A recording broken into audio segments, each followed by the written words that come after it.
Hi, I am Deshawn and I am 54 years old. I'm about to move.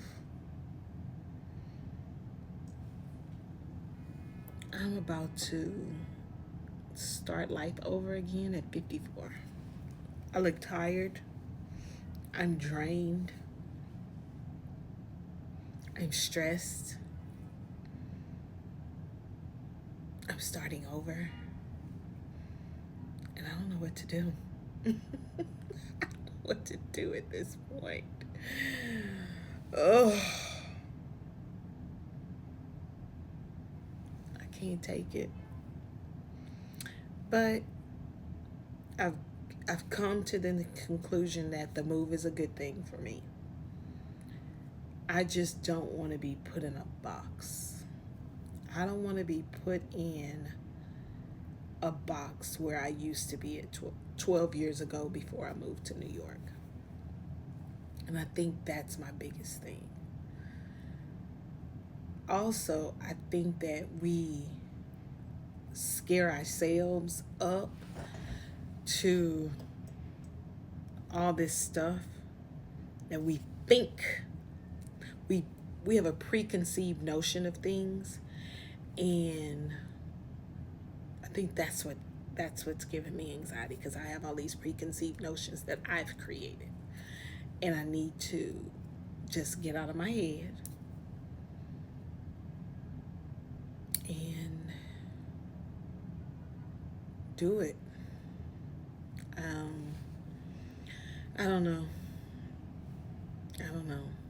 I have been working with somebody that has been lying to me, like bold faced lying, and I can't work with them anymore. I have been working with somebody that has been just verbally abusive. And when you call them to the carpet, they're very, oh, that's not that. I don't do that. You are, because you don't do it with everybody else. Um, and then I have to look at myself. What have I done lately to not move the needle further? So it's some accountability for myself as well. You know, but I gotta. It's one step at a time, one day at a time. I have lived in this state of bubble that I was raised in. Keep your business in your house. Don't be telling stuff. Afraid, excuse me, afraid to be judged. Um, and I don't care anymore, I guess. I'm sorry, y'all. I'm trying to record, and New York is New Yorking. I try to record in the daytime. It's noise like crazy. I'm trying to record right now where it's quiet in the house. But it's just a lot of things that I have to look at and say, I've accomplished a lot living here. So I can't take that away from myself.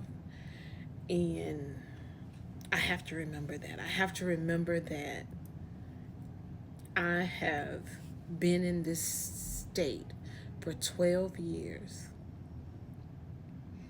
I have done things that people that live here have never even accomplished. Um,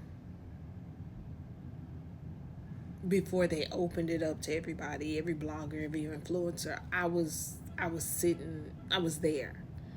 I've experienced a lot. So I have to give myself grace. And my therapist told me that. I gotta learn how to give myself grace. And that's hard sometimes, giving yourself grace. But at some point, something has to give. Something has to break. Something has to be like, okay, this is it. At some point.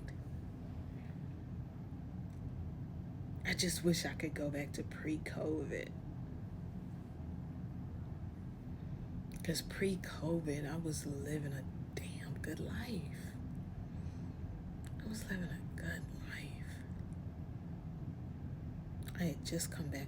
I was getting ready to go to Thailand. I was dealing with my mother's grief.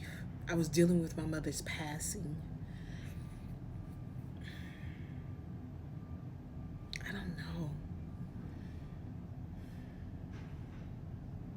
It's just a lot to unpack. But I gotta get.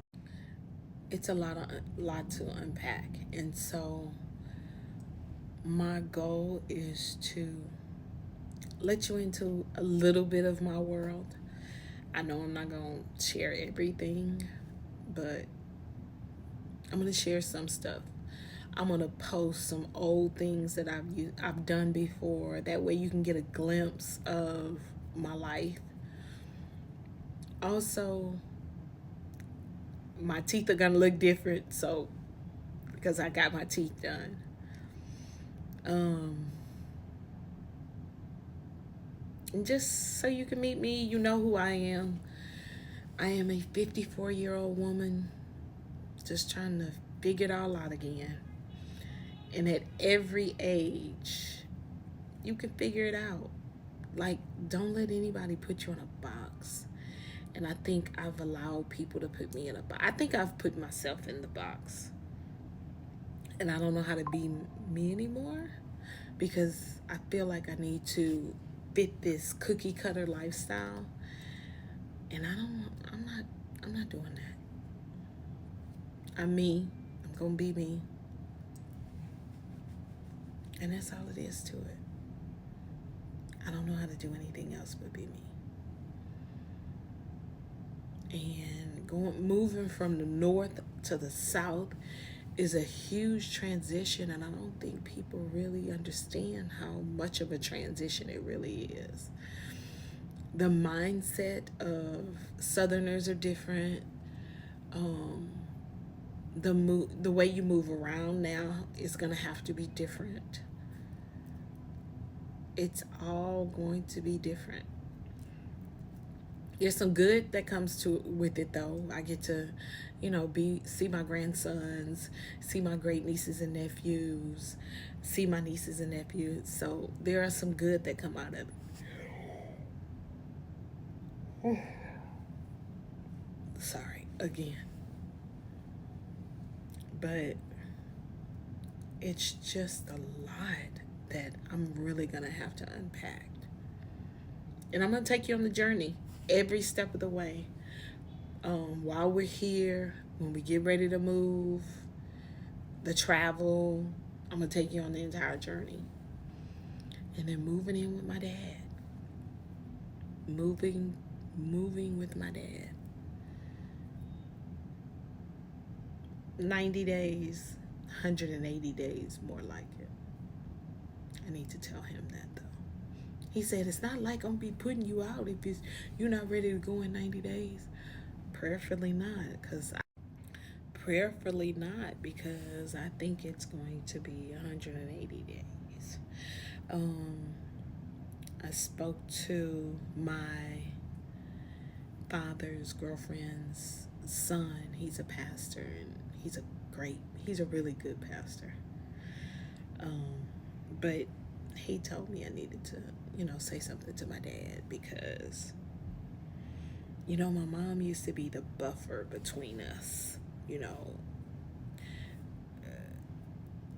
I was a daddy's girl up until I think in my 40s, my 30s, 40s, and then my mother and I became like this.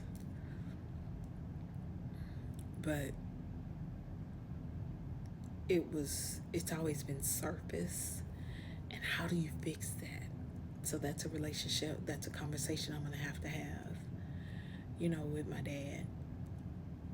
and get him to understand. How do you get a 70-year-old man to understand, how to deal with you at this age and look at you grown and, interact with you? And so that's going to be interesting.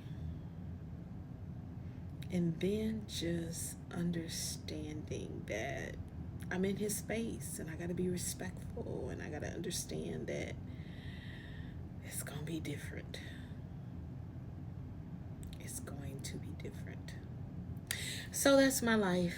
That's what I'm going to be doing. That's what's going on. Some stuff we'll talk about and stuff we won't.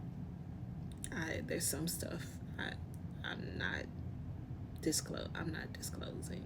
I just can't. But there's some stuff we're going to sit and we're going to have conversation about.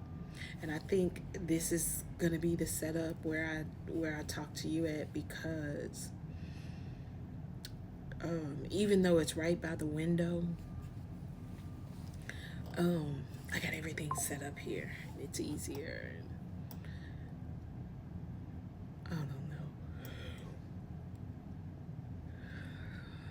But it's time. I was supposed to start a YouTube. If you look, you'll see that I started a YouTube a long time ago. I wasn't consistent with it because YouTube was aesthetically harder then, and now it's like, post the video. They don't care about all this glitz, glamour, and pretty. Just post the video. And so that's perfect for me, because I don't want to put on all that fluff for it. I want you to, see the real. Also, if you want to know some stuff, ask. So, again, thank you for watching. Please make sure you like, comment, subscribe, share it out, because I want people to learn from me, my good, my bad, my ugly. Yeah, that's what. And no, I can't put my glasses on, but these are my dad. I didn't realize I got glasses that look just like my father's. I'm a football girl, so if you don't know, just know I'm a football head. I love sports. So I'll take you sometimes on that journey. I'm a fashion girl too, but I haven't been into it lately. I'm a nail junkie. I love nails. Only because my mother used to paint her nails every day on our way to school. We'd be at a stop sign or a light, and she'd polish two. We'd go to another light, she'd polish another two. By the time we got to school, she was done polishing her nails. She went on off to work. She would always wear red nail polish. And it was crazy because at the bank, during that time, the bank, it had to be, suits were navy, black, gray, or dark chocolate brown. There were only 4 colors. You never saw any other colors. Or dark maroon, but there were no variety. So it's just weird, It's weird. But that's me. That's the good, the bad, and the ugly right now. I need to go downstairs and talk to the owner across the street, because he is trying to find some movers for me to potentially either drive the stuff for us so I don't have to drive the stuff, or have it transported. Somebody drive the truck for us, or me drive the truck and get it on back. Yeah. So that's me. Comment, like, subscribe. I am going to try to do something every other day, maybe. I got to get consistent. So